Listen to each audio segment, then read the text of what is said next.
Ladies and gentlemen,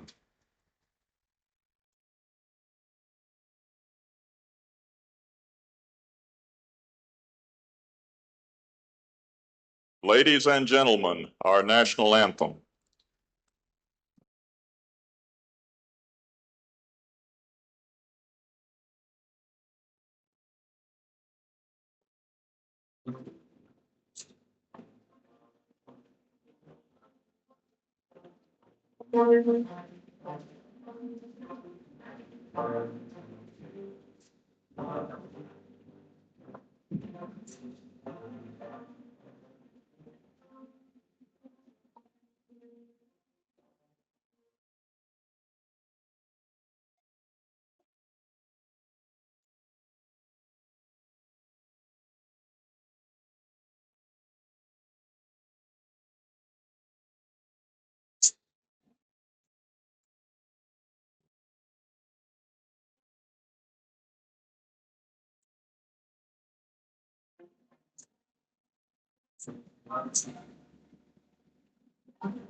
Ladies and gentlemen, the 11th of November is a day of remembrance for those who fought and died in America's wars, for those who were held prisoner, for those missing in action and their families, and a day when we remember all who have served and continue to serve our nation in war and peace.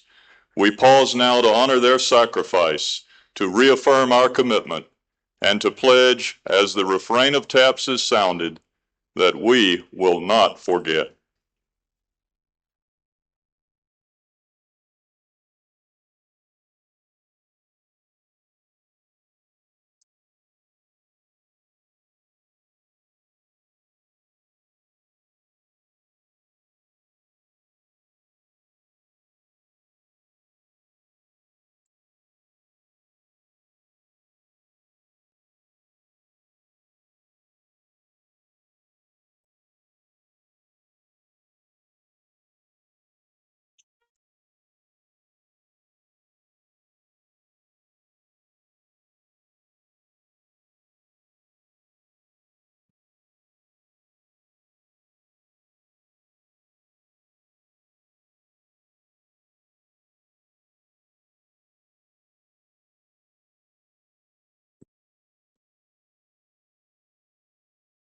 And now, ladies and gentlemen, to honor all who serve, a salute to the armed forces, a medley of all our service songs.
Ladies and gentlemen, would our guest on the stage and in the bleachers please be seated? Would all service members remove their headgear and please relax?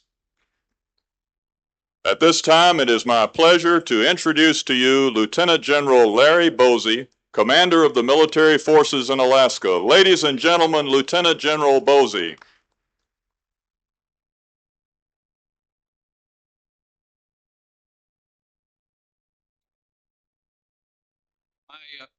Special welcome to everyone here today. It's a great day for Alaskan Command and a great day for Alaska. I was told when I arrived some 3 months ago that I would have many wonderful opportunities, but I never imagined one of those to include the introduction of our Commander-in-Chief and the First Lady. And for an old country boy from Tennessee, that's some pretty exciting stuff.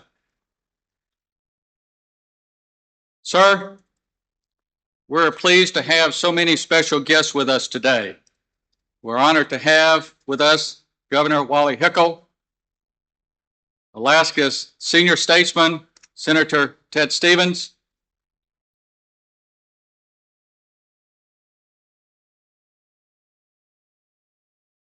and our host, the Mayor of Anchorage, Mayor Rick Mystrom.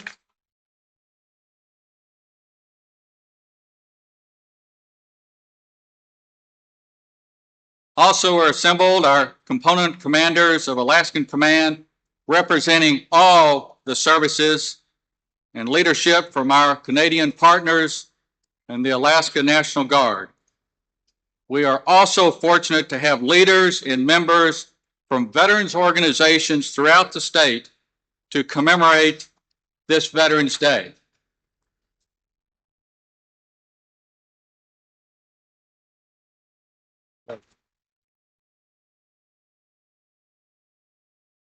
This occasion is especially meaningful to Alaska, where World War II was fought and territory was lost.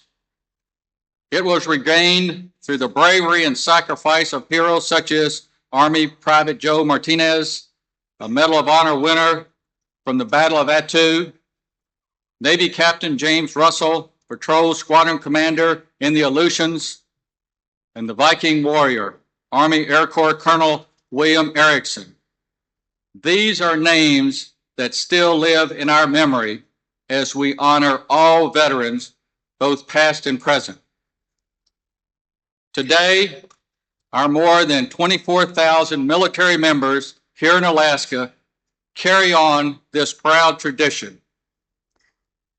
Mr. President, surrounding you are proud Arctic warriors who are prepared to support your call to duty anytime, anywhere.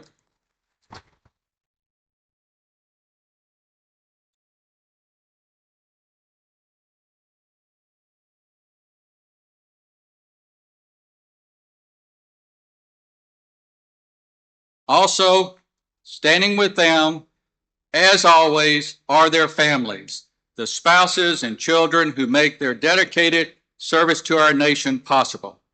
It's great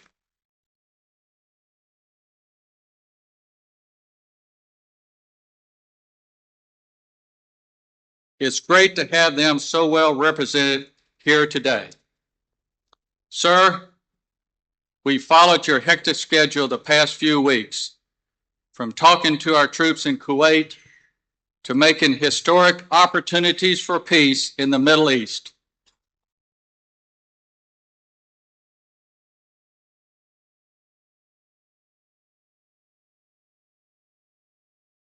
We're extremely honored that your travels have brought you here to the last frontier to be with us on this Veterans Day.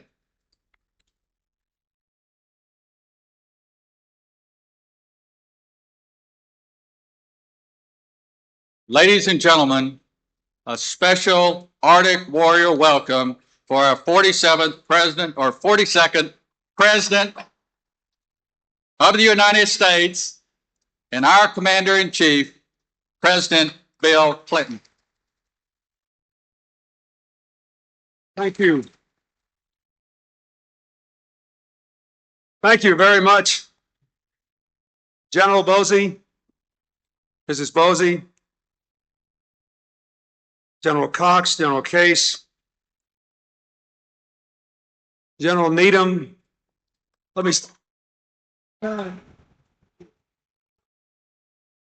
On this Veterans Day, I would be remiss if I did not say a special word of thanks to General Needham for his work in trying to recover the information we need about our POWs and MIAs in Vietnam. I thank you, sir, for your work there.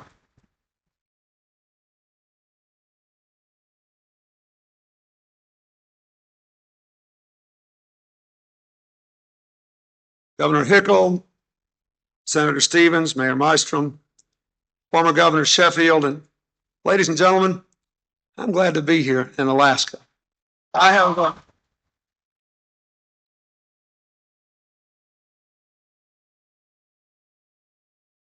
been trying for 2 years to get here to Alaska. Sometimes I find the president is commander-in-chief of the armed forces, but not of his own schedule. 25 years ago, before I met her, my wife came to Alaska and worked for a summer. So you can say to me, welcome to Alaska, but for Hillary, it's welcome back to Alaska.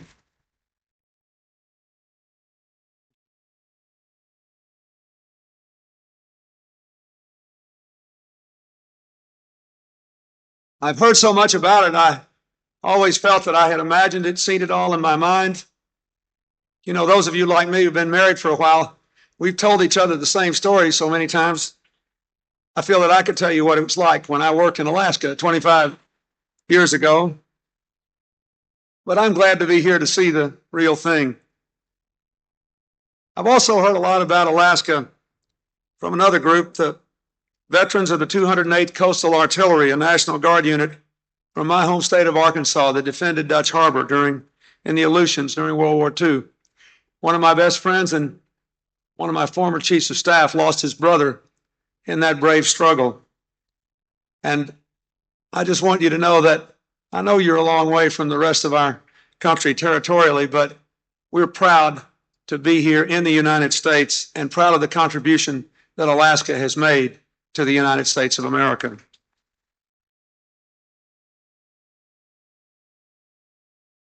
I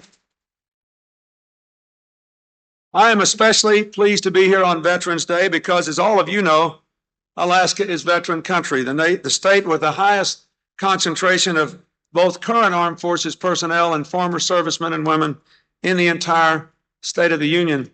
I began this morning at Arlington National Cemetery, and that's what this little pin is. This is the pin the National Cemetery did for Veterans Day this year, honoring all those who served. It was a beautiful day there, a little warmer. The sun was shining. There were still a few autumn leaves on the trees. And the great amphitheater at Arlington is being closed it's being repaired. As many of you have seen that amphitheater there. So instead, we celebrated Veterans Day at the foot of the long steps up to the Tomb of the Unknown Soldier. And it was so incredibly moving, walking up those long flight of stairs to put the wreath down and then turning around and looking just as far as you could see down a sweeping, beautiful hillside with American veterans, their families, their supporters, standing in the midst of the magnificent graves of Arlington Cemetery. I'm on my way to Manila now to honor other soldiers, those who fought in the Pacific Theater during the Second World War, to recall those who left home and family for places they never heard of, places they could barely imagine, for dangers they certainly could not have imagined. To those of you here who defended us in that war, whether in the islands of the Far East or here in Alaska, with distinguished units like the Eskimo Scouts, on this Veterans Day, I salute you, and on behalf of all the American people, I thank you.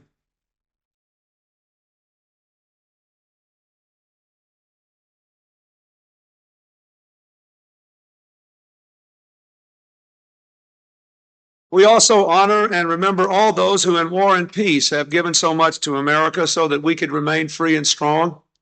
To all the veterans of our armed forces, your country will never forget the extraordinary service you have performed. We owe you the safety of our shores and the liberty we enjoy.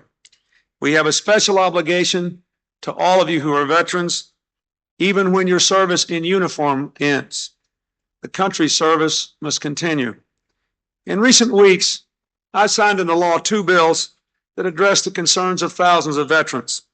The Veterans Health Program Act of 1994 extends the Veterans Administration's authority to provide hospital, outpatient, and nursing home care to veterans of the Gulf War, Vietnam, and World War II to any exposure they may have had from toxic substances. The act also provides about $400 million. Thank you. Thank you.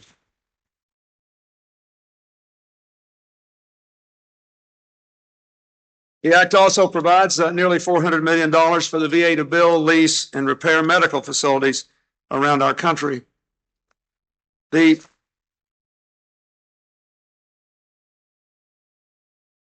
Veterans Benefit Improvement Act of 1994 authorized compensation to Gulf War veterans suffering from undiagnosed illnesses from Operation Desert Storm. No one who wears our uniforms, no member of their families, should have to suffer because of difficulty in diagnosing a particular illness. Thanks to this act, we will be able to respond quickly and compassionately to veterans' needs, plainly related to what they have done in the service of our country.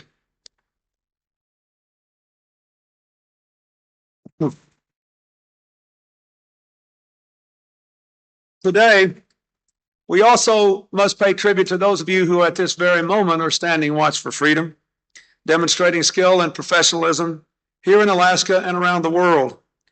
I know that personnel from Elmendorf and Fort Richardson are now deployed in support of the operation in Haiti, where our troops have helped a nation turn from fear, oppression, and intimidation back to democracy and hope.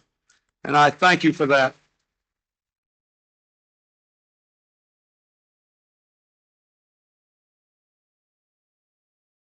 I thank you also for your service in humanitarian missions from Rwanda to Papua New Guinea.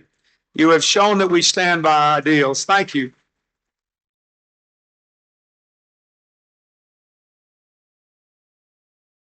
Somebody back there sounds like he wants to go back. Thank you. Here at the Alaskan Command, your strength and preparedness has helped America to keep its security commitments in Asia as well. Alaska Command plays a vital role in maintaining security on the Korean Peninsula, where I have visited our troops, and where we have just concluded an agreement with North Korea to make sure that that nation becomes a non-nuclear state and does not contribute to the proliferation of weapons of mass destruction.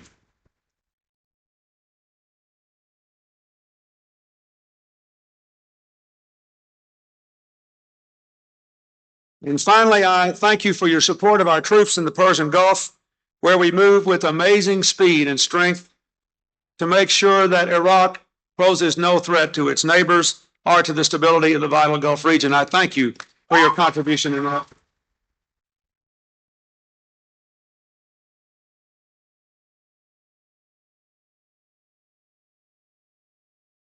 This kind of decisive action tells the world that when America makes a commitment, we keep that commitment.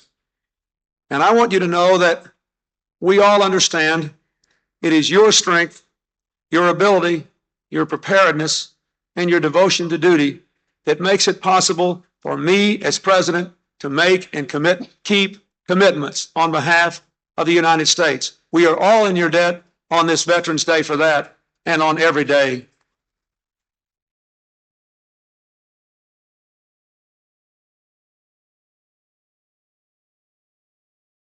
And because of that, it is imperative that you remain the best equipped, best trained, best prepared fighting force in the world, and we will see that you do so. You know, here in Alaska, the home of Senator Ted Stevens and Senator Frank Murkowski and Congressman Don Young, I want to say that in light of the elections last Tuesday, giving a majority of the Congress to the Republican Party, I want to pledge again to work with them on issues of concern to the state of Alaska, and to work with them, more importantly, as well as all others of both parties, in a nonpartisan way on behalf of problems of this country, which are in many cases new, different, challenging, unlike anything we have faced before, and unable to be put into clean and neat partisan categories. Let us now join together to move this country forward in the best American spirit.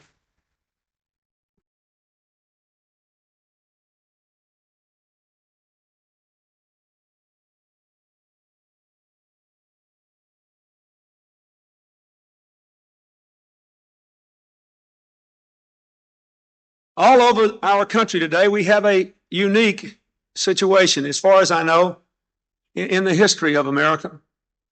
We are in the midst of an economic recovery that is the envy of the world, and yet still a majority of ordinary Americans, the people who keep this country going, who get up every day and work hard and try to build their families and raise their kids to do the right thing and have a good life, a majority of those people feel personal insecurities. Insecurities that are economic, insecurities that are social. They're worried about the crime in our streets, or the stability of their jobs, or the security of their health care benefits. Interestingly enough, when I went to Europe to celebrate D-Day, I met on 2 separate occasions with very large numbers of American service personnel who were celebrating the end of the Cold War with the D-Day celebration and with the other celebrations, because they knew that we were able to reduce our force in Europe somewhat. But over and over and over again, these fine people who had worn our uniform said, well, if I go home, Mr. President, will I be able to find a job? If I find a job, Mr. President, will it be a job with health benefits for my kids or without them? Because as long as I'm in the military, I have that.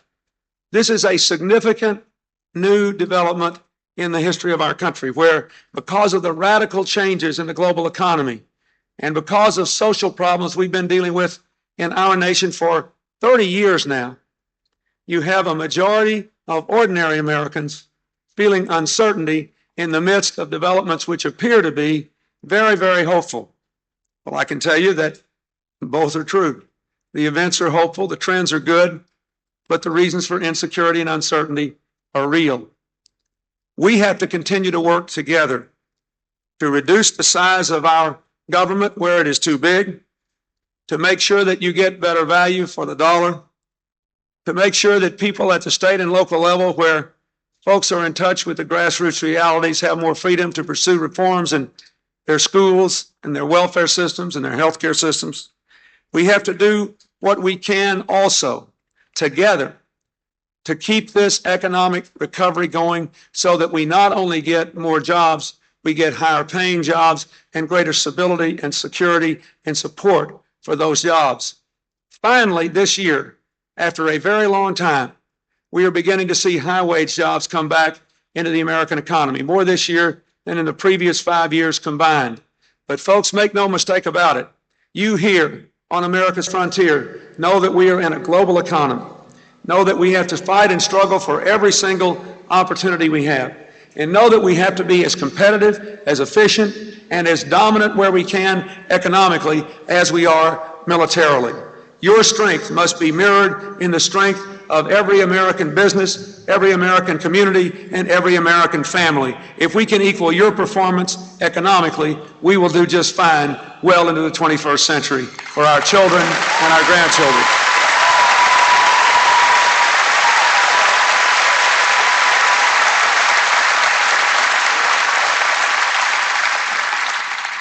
Believe it or not, I know you'd never know it from the press, but we've actually worked together some before in the last 2 years.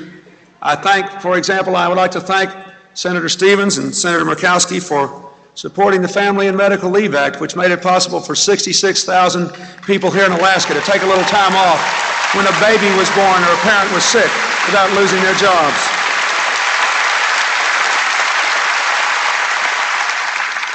So I say to you, we've got a lot of work to do as a country. In the military, you've done a brilliant job of setting up a continuous education and training program. Why are we doing so well? Because the military is always changing, but still rooted to its traditional values. That is what America must do. One of the little-known facts about the success of our operation in Haiti and the success of our operation in the Gulf recently is that both of them reflected lessons learned in the last few years to increase our mobility by air, by land, by sea, to pre-position materials, to train people to do new and different skills, to have the services working together as never before. The Haitian operation was the most integrated, jointly planned, jointly executed operation in American history. That is what we have to do in our private lives as well. Always learning, always growing, always moving forward. That is a new challenge for America. It does not have a partisan label on it. It is very important. The national interest is at stake. You know, we have always done what it took for the national defense. We have always understood that national security required us to be strong around the world. But we know ultimately that the security of America is in our strong families, our strong communities, our education systems, our ability to generate good jobs, and our ability to keep our safe streets and our laws sacred. Strong at home,